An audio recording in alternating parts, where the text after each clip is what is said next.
Quem trouxe a sua Bíblia, por favor, abra a Bíblia e vamos meditar na palavra.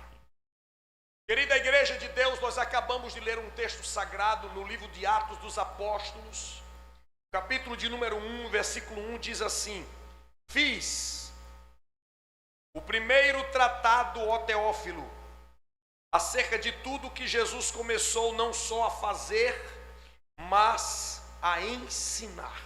Dá uma pausa e vamos aqui. Fecha a Bíblia não. O escritor do livro dos Atos dos Apóstolos, há um consenso, apesar de não estar aqui registrado dizendo eu, Lucas, mas há um consenso de que o escritor deste livro foi Lucas, pelas evidências que aqui estão. Se nós abrirmos o evangelho escrito por Lucas, que está identificado como ele, lá está um momento em que ele faz uma narrativa descrevendo que colocou em ordem, pesquisou e colocou em ordem os fatos ocorridos referentes ao ministério de Jesus. E ele se dirige a uma pessoa a que ele chama de Teófilo. Vale a pena dizer que nós acreditamos que seja o nome desta pessoa realmente, mas ninguém tem certeza. Está se tratando de uma época em que havia perseguição do evangelho, em especial dentro do governo romano. Era uma instabilidade alguém dentro da administração ser declaradamente cristão. E os gregos estavam envolvidos em todas as áreas. A cultura grega estava em evidência e eles estavam a serviço porque eram muito hábeis, inteligentes e tinham boa desenvoltura. Ocorre que quando o escritor se dirige a Teófilo, ele está usando uma palavra que fala sobre Deus e amor. A palavra Teófilo quer dizer amado de Deus. E ele se dirige a essa pessoa como que dizendo, ó Teófilo, como se fosse o nome, mas pode ser que seja um codinome, pode ser que seja um pseudônimo, um apelido, para velar a pessoa, o nome, a identidade de quem ele está falando. Mas digamos que seja realmente o nome dele, Teófilo. E estando assim posto, ele se dirige dizendo, olha Teófilo, eu já escrevi um tratado para ti. Eu já expus um conteúdo a respeito de tudo que Jesus começou a fazer e a ensinar.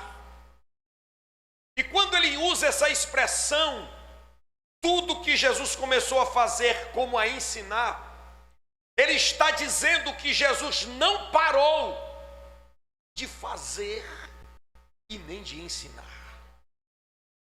Os registros dos evangelhos mostram o que Jesus começou a fazer declaradamente como Jesus.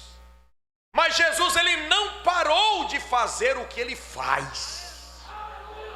Lá nos evangelhos de Mateus, Marcos, Lucas e João, escrito por eles, está o registro posto dos atos e dos ensinos de Jesus. E agora o escritor Lucas, ele diz, eu já fiz um tratado, eu já enumerei, eu elenquei, listei, expus as obras de Jesus e os ensinos dele. E agora, eu preciso lhe dizer que o que eu escrevi foi desde a época que ele aqui estava, até o dia que ele foi levantado até a presença de Deus. E agora, irmãos, ele começa a colocar que Jesus só subiu depois de ter dado mandamentos aos seus apóstolos. Aquelas pessoas a quem ele chamou, ele deu mandamentos. E dá para entender, quem lê a Bíblia, que mandamentos são estes que Jesus disse antes de ter subido. Sabe, irmãos, quando nós fazemos viagens, quando nós resolvemos fazer um tipo de viagem, seja qual for o motivo, costumamos dar para aqueles que ficam recomendações. E as recomendações que nós damos quando viajamos, nós costumamos lembrar as mais importantes na hora de sair. Está se aproximando o dia da viagem, você vai lembrando, olha, isso aqui você não esqueça, vou viajar, mas tem isso aqui. Mas quando é o dia de ir embora, a gente lembra o que é que não pode ser esquecido. A gente diz aquilo que de fato é muito importante. E Jesus, antes de ir, ele diz: eu quero que vocês se lembrem que vocês têm que pregar o Evangelho. Eu estou indo, mas vão e preguem e façam discípulos. O Evangelho não é um produto para consumo interno apenas. O Evangelho é algo para ter e repassar. É algo para encher a nossa vida e transbordar. É algo para se crer e compartilhar. E aqui o texto sagrado, ele diz, olha, os quais depois de ter padecido, se apresentou vivo com muitas e infalíveis provas. Ele está aqui mais uma vez dizendo, aquele que nos mandou, aquele que nos deu mandamentos pelo Espírito Santo, não é um morto, não é alguém que foi para nunca mais voltar. E se opondo ao movimento gnóstico, que dizia que Jesus não veio na carne. Gnosticismo dizia, Jesus não veio na carne, ele veio num corpo especial. E se ele não veio se ele veio no corpo especial, tampouco ele morreu, porque ele não veio na carne. Eles dizem que Jesus teve um desmaio, que Jesus não morreu. Mas quando Paulo prega e ensina, ele faz questão de dizer, eu estou falando do Cristo morto e ressuscitado. Ele morreu, desceu à sepultura e subiu, e eis que vive, e vive para todo sempre. Aleluia. Depois de ter padecido, ele se apresentou vivo, com muitas infalíveis provas, sendo visto por eles por espaço de 40 dias. Jesus foi estratégico. Ele não ficou aqui um dia, 2 dias e foi embora, como diz, rapaz, parece que ele teve aqui. Não, ele passou 40 dias, andando, fazendo milagre, comendo com eles, aparecia, sumia, porque não poderia ficar direto. Ele sai, volta, mas ele se apresenta por 40 dias. E quando estava com eles, ele disse, olha, eu tenho uma orientação chave para vocês. A missão que vocês têm de pregar evangelho depende desta orientação. Irmãos, a missão de pregar o evangelho não é cumprida sem a cooperação, sem o mover do Espírito Santo. Ninguém pense que consegue êxito na pregação do Evangelho pelas próprias forças. Não é a sua mente, não é a sua força, não é a sua habilidade, não é o seu intelecto, não é a sua condição, não é a sua capacidade, não é a sua estratégia, é o Espírito de Deus, é o poder de Deus, é a virtude do Espírito Santo, é o dunamis de Deus, é a graça que é derramada, é a operação do Espírito que produz o resultado. Aleluia. Aí ele diz, eu tenho uma dica para vocês. Qual é a dica? Vocês vão orar.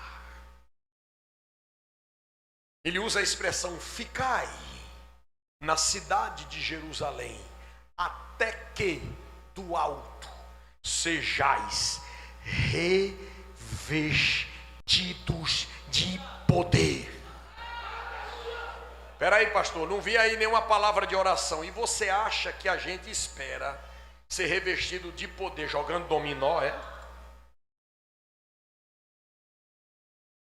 Você acha que você espera ser revestido de poder agarrado no telefone, mexendo em coisinha, fuxicando da vida alheia, distraído com qualquer coisa?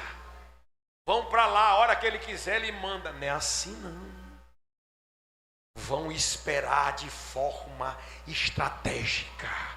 Qual é a estratégia de receber poder de Deus? Vasculhe a história da igreja, veja a história dos avivamentos. Como foi o que precedeu cada avivamento? Vá lá, vá ler a história da Rua Azusa. Veja o que aconteceu no avivamento do país de Gales. Veja o que aconteceu de avivamento em qualquer parte da história, qualquer parte do mundo na história da igreja. O que precedeu o avivamento? Sabe o que foi? Quebrantamento, coração rasgado, vida em oração. Houve um homem chamado John Jucada. E John Jucada, ele era um homem que ele disse: Deus, eu quero me tornar um ganhador de almas. E o Senhor disse para ele, Jude Dacada, perdão, não é John Jucada, é Jude Dacada. E o Senhor falou para ele assim: você só pode ganhar almas para mim se você for cheio do Espírito. Sabe o que foi que ele fez? Ele passou a ter uma vida de oração. Ele passou a gastar tempo orando. Sabe o que aconteceu com ele? Ele disse: Senhor, eu quero buscar a tua face. Ele começou a buscar. E no meio daquela busca da presença de Deus, Deus foi enchendo ele da presença. E quanto mais ele se enchia da presença, mais vontade ele tinha de ganhar almas. E ele disse: eu não vou dormir uma noite sem te apresentar uma pessoa se convertendo. E ele colocou esse propósito. E ele começou, irmão, todo dia ganhava uma pessoa para Jesus. Daí a pouco ele achou pouco. Aí passou a ganhar 2 pessoas para Jesus. Quando ele já estava com 4 pessoas ganhando para Jesus por dia, a mulher dele ficou morta de vergonha. Aí disse: meu marido está ganhando 4 pessoas para Jesus por dia, eu não ganho nenhuma. Aí começou a orar a Deus e se encher da graça. E ela começou a ganhar uma alma para Jesus por dia. O marido viajou para uma obra, foi fazer uma obra missionária, e ele passou uma semana fora. E durante este período ela continuou ganhando almas para Jesus. Mas teve uma noite que já era 10 horas da noite e ela não tinha levado ninguém a Cristo. Ela caiu num choro: Jesus, eu quero. E ela, já cansada, voltando para casa, chegou em casa perto das 11 horas da noite. Entrou, quando ela ia entrando em casa, a porta estava entreaberta. Disse: meu Deus, deixei essa porta fechada. Por que essa porta está aberta? A porta tinha sido arrombada. Tinha uma pessoa dentro de casa. E quando ela entrou, era um bandido. E o bandido olhou para ela e disse: já que você me viu, eu vou ter que lhe matar. Ela disse assim: não tem problema, só não tenha pressa. Porque antes que o senhor me mate, eu preciso fazer uma coisa. Ele disse: o que é que você quer? Disse: eu quero que o senhor me escute por 5 minutos. Fale, você não já vai morrer mesmo? Ela começou a falar: existe alguém que se importa com você. Esse homem começou a estremecer. Ele disse: existe alguém que ama a sua alma. Existe alguém que deu a vida dele pela sua. Na verdade, ele derramou todo o sangue dele para livrar a sua vida da condenação. Resultado, irmãos, esse homem, 5 para meia-noite, estava ajoelhado, confessando Jesus como Salvador. Existe um homem chamado John Hyde. Ele foi conhecido como o homem que orava. E ele passou a orar e gastar tanto tempo em oração, que quando ele saía da oração, ele se deparava com as pessoas na rua. As pessoas estremeciam e aceitavam Jesus como Salvador. Ele viveu até 47 anos de idade. Mas aos 47 anos de idade, ele levava em média 30 pessoas para Jesus por dia. Esse homem trabalhou como missionário na Índia e levou a Cristo mais de 100 mil indianos através do seu ministério. Eu preciso lhe dizer, meu querido irmão, o ganhador de almas é uma pessoa que se dobra diante de Deus. E se nós quisermos ganhar almas para Jesus, nós precisamos ser cheios do Espírito. E para ser cheio do Espírito, precisamos descer diante de Deus orando. Deus está chamando a sua igreja para orar.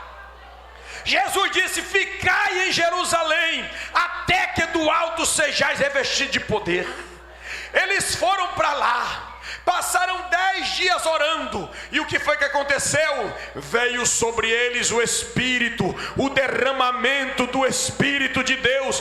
Eles se tornaram cheios do Espírito Santo e começaram a se tornar pregadores e ganhadores de almas.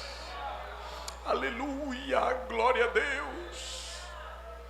Talvez você não saiba, mas na China, a igreja doméstica da China já cresceu tanto, em meio à perseguição, à ameaça, a todo tipo de perseguição, e ela não para de crescer. E ela já é maior do que a população brasileira. Você está entendendo o que eu estou dizendo? No Brasil tem mais de 200 milhões de habitantes, pois na China já tem mais de 200 milhões de crentes. O que é isso? Eles resolveram orar. E os seus inimigos não são os irmãos. Um crente chinês não se aborrece com outro. Um crente chinês não tem mágoa de outro. Um crente chinês não se intriga com outro. Eles não brigam porque a camisa do Congresso, que um queria verde, outro queria azul. Ele não discute se naquela noite o conjunto que ele canta não teve oportunidade. Não reclama se não disseram o nome dele, esqueceram de me apresentar. Não tem isso lá não. Lá tem muita cara no chão, oração e Jesus salvando gente. Mas a gente não tem verdadeiro inimigo, a gente não acha os verdadeiros inimigos, a gente fica procurando inimigo por aqui, ó. Irmão, coloca a mão na sua cabeça, peça perdão a Jesus. Jesus, me perdoa a minha ruindade. O que está faltando em mim é orar, para eu estar com o coração quebrantado, o coração rasgado, a alma derramada, e eu me preocupar mais com o perdido e a procura do desviado e ganhar alma para Jesus. Eu vou para ficar em Jerusalém, eu vou orar, eu vou buscar, eu vou derramar a face do chão, eu vou me encher do poder de Deus, eu vou ficar esperando o sopro de Deus, o derramamento do Espírito, porque eu quero me tornar um ganhador de almas.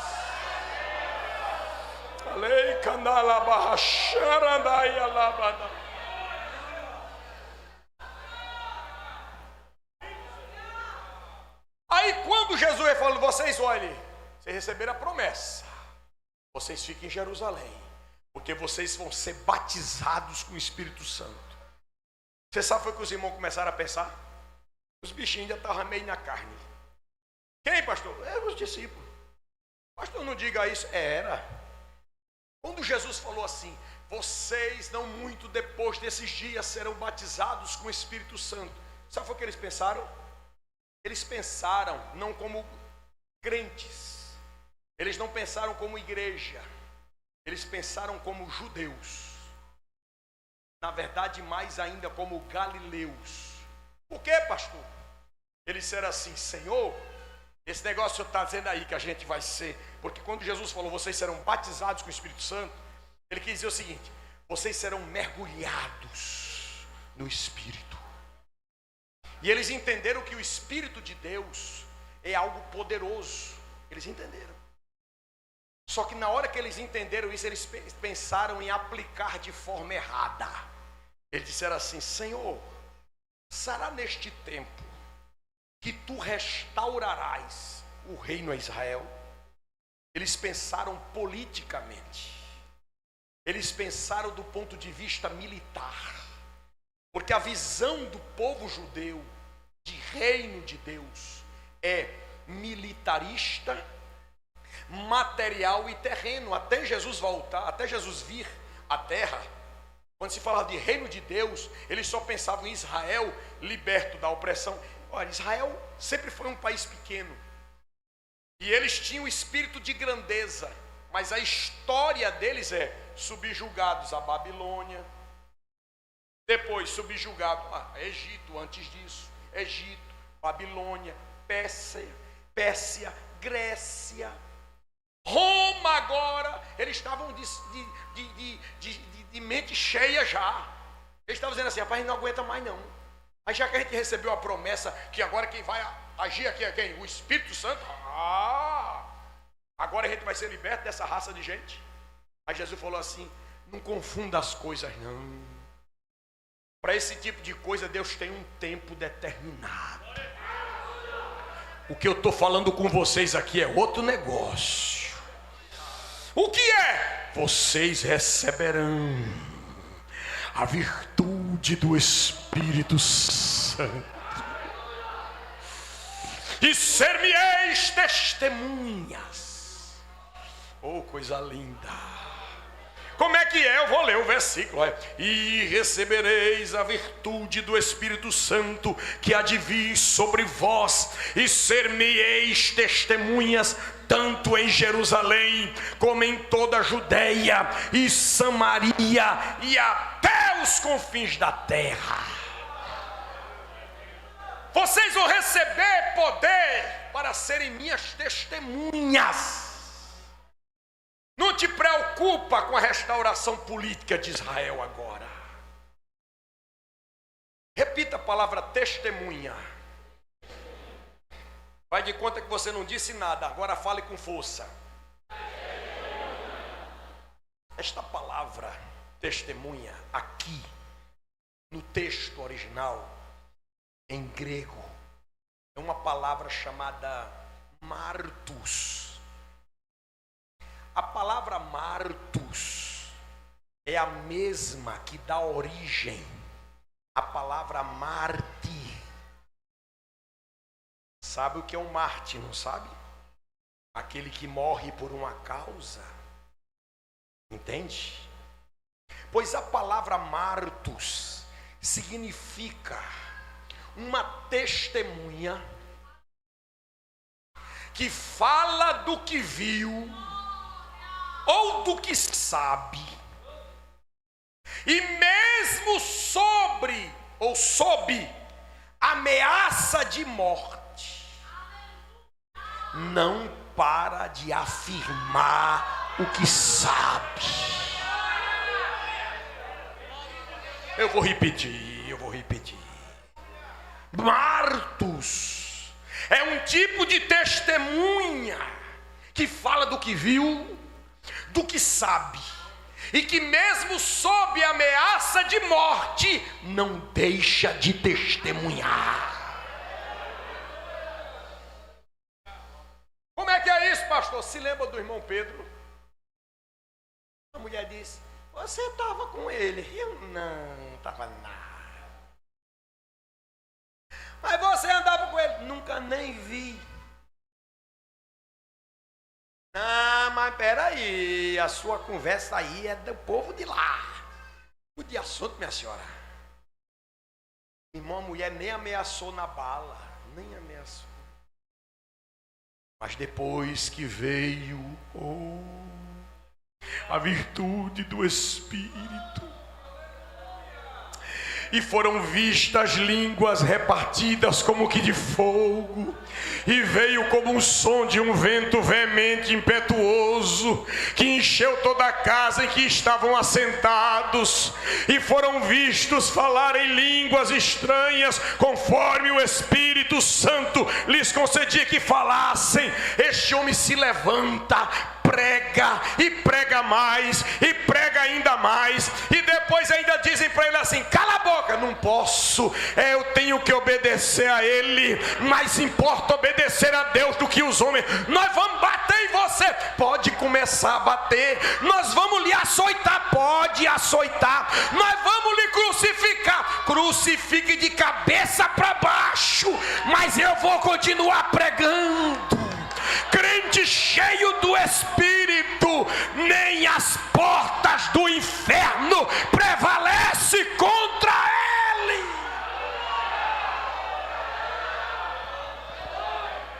Aleluia.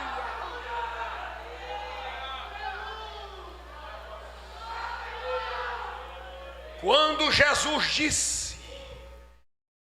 eu edificarei a minha igreja, e as portas do inferno não prevalecerão contra ela. A palavra inferno ali é Hades, e Hades significa sepultura, morte. Jesus estava dizendo assim: olha, as portas da morte não prevalecerão contra a igreja. Mataram Jesus, não venceu a igreja. Mataram a Estevão, não parou a igreja. Assassinaram a Tiago, não parou a igreja. Mata Paulo, não para. Mata Pedro, não para. Mata quem quer que seja, a igreja continuará crescendo. Ninguém pode parar, ninguém pode parar a igreja de Jesus.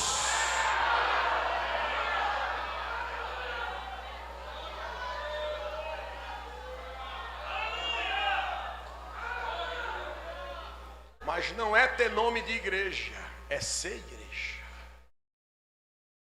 A igreja batizada com o Espírito Santo, a igreja que ora, a igreja que está cheia do Espírito. Cabeça seca não funciona, vasilha seca não funciona. Crente que não busca não é cheio. Se não for cheio, vai correr na ameaça, mas se for cheio, morre pregando o evangelho.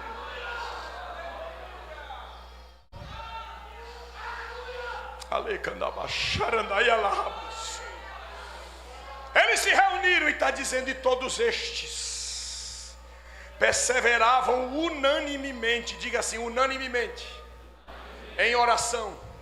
Diga de novo: unanimemente, em oração e súplica. Ai, irmão, foi nesse ambiente que Jesus falou: Judas pecou. Aí Pedro foi usado. Olha, Judas pecou, abandonou o ministério, se desviou. Vamos levantar outro, bora. Vamos então colocar diante de Deus. Tem que ser gente com critério, gente que viu Jesus, conviveu com Jesus, não abandonou Jesus, ficou com Jesus até o fim. E aquele que conhece os corações é o cardiognosco, o conhecedor dos corações. Ele vai dar indicação. E aqui eles lançaram sortes e Deus dirigiu. É esse Matias. Nós não vemos muitos registros de Matias na história bíblica. No entanto, há registros da história da igreja que este homem abriu trabalhos, evangelizou em áreas remotas e morreu assassinado por causa da pregação do evangelho. Há quem diga: não é raro no homem. É raro não, quem escolheu foi Deus.